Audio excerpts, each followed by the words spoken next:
Welcome back. Now, because basically ChatGPT scrapes the internet for information that it gives you when it provides answers in plain language, you can save time in the research, verification, and citation process.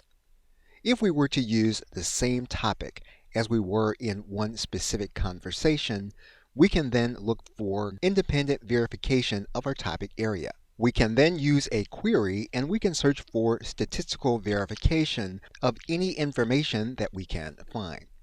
So what we're going to do now is we're going to type in a statistical request query and we're going to press enter.